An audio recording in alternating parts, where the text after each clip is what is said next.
Probably. I'm coming.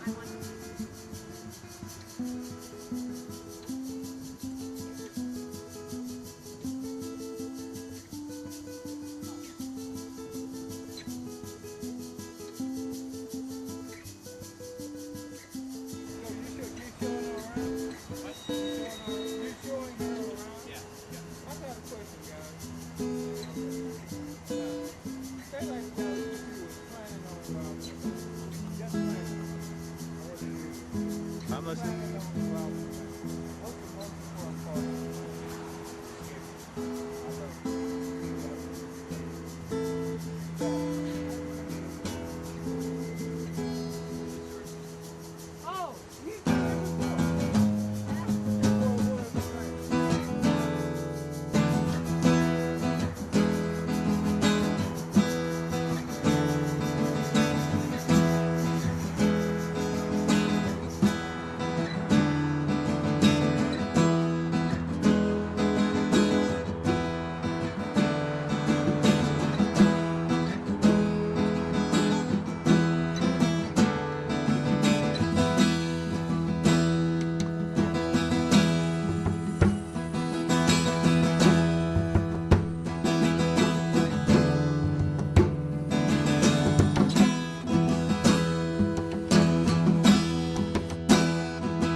K-Roc and Choice reporting live from Dealey Plaza, the site of the JFK assassination, famously made movie by the Oliver Stone movie for the newer viewers of Truth.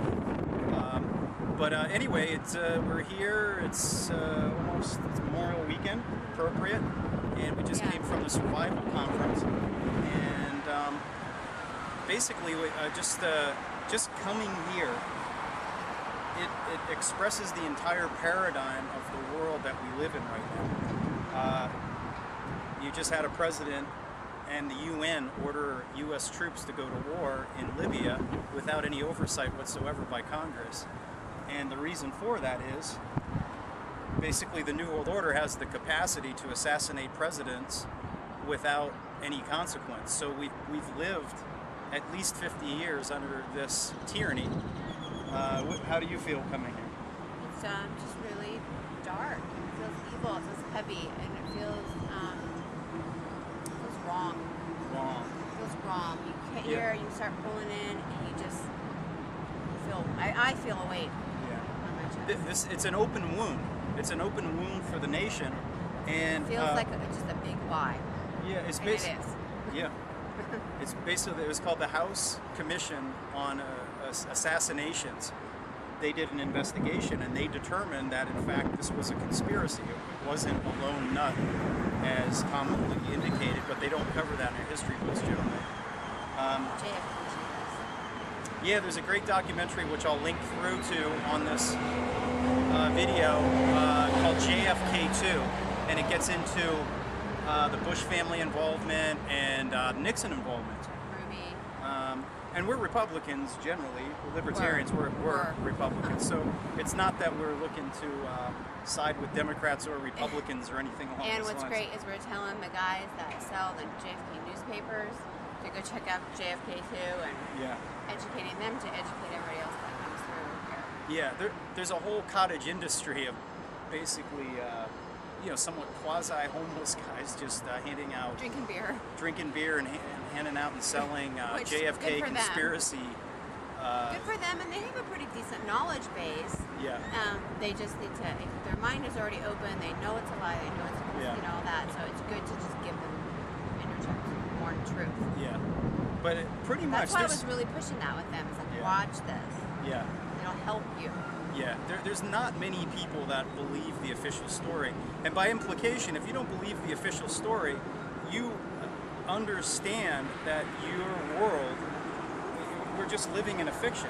We're just entirely living in a fiction that we have some sort of representative government. I would say that 100% of the people didn't want JFK assassinated, but it doesn't matter. there's an elite shadow government in charge. And the whole purpose of this series is to expose that. And as things get worse, which we believe they're going to, is how to survive the collapse, the engineered, purposed collapse.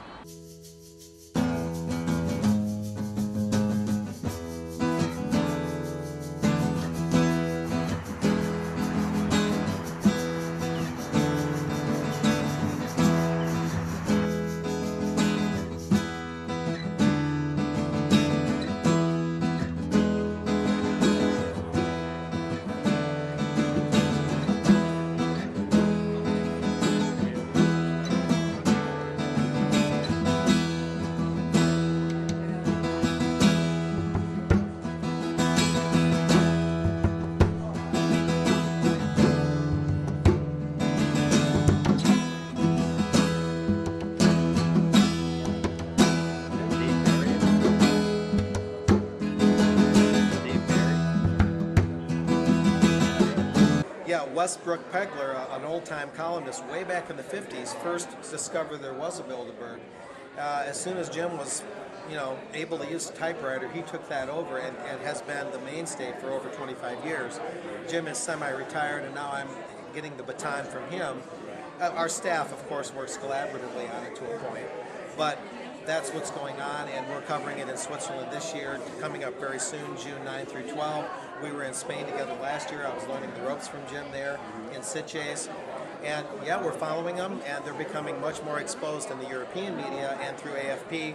We work with the European media, but so far, as I mentioned in this Countdown to Bilderberg story, in our May 30th issue, number 22 of 2011, so far the U.S. media still manages to keep a lid on this and have it largely blacked out. Yeah, there's, when I walked up to the table, one of the things I thought was really interesting is you told me a story about a documentary maker in England who covered the 7/7 bombings. And the state story is that, Muslims purposed this event.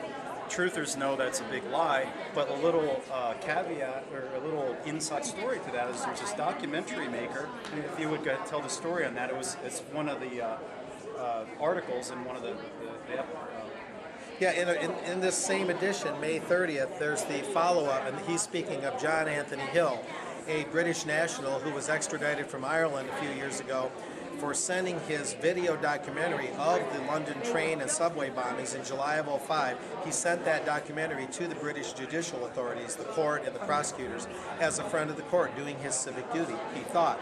They arrested him for making the video. He was jailed for a time, but on May 12, 2011, he was found not guilty by a jury in an English court in London, and he got to show the entire almost hour-long video to the judge and the prosecutors and everybody, and he got a standing ovation when he was found not guilty. And this video, 7/7 Ripple Effect it's called, nails the British government to the wall on their very apparent involvement, it can hardly be otherwise, in the July 7, 2005 bombings there. It's one of the most convincing things I've seen. It leaves very little room for conjecture. That's super. And, just to tie it up here, basically McDonald's has the best distribution system on the planet for fast food. But if you eat too much of it, you die.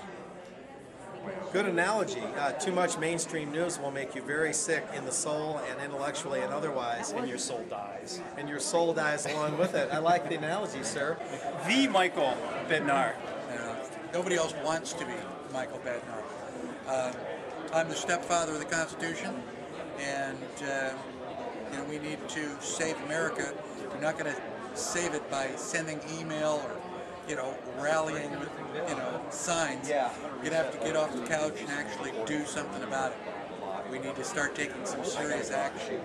Otherwise, all the blood that's been lost over the last 200 years for liberty has been wasted.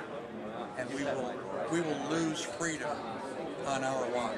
Do you think we can do it through the voting process? No, the voting process is absolutely corrupt.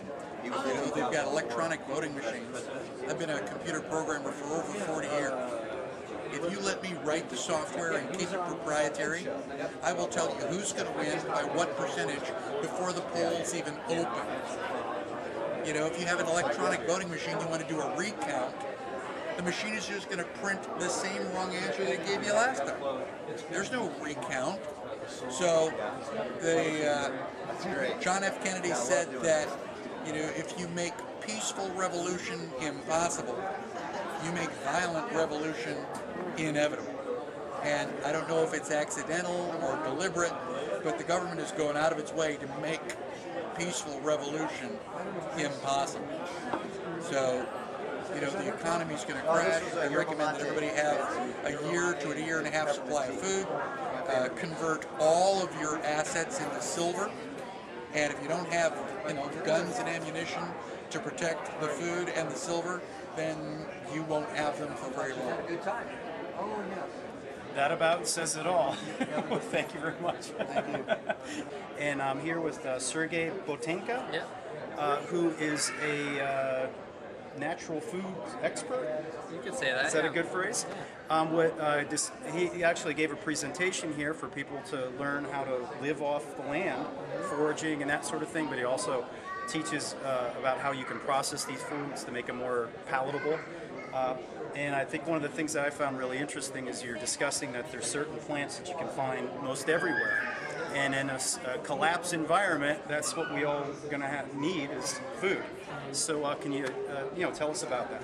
Yeah, so I basically, my line of work, one of it is foraging for wild edibles.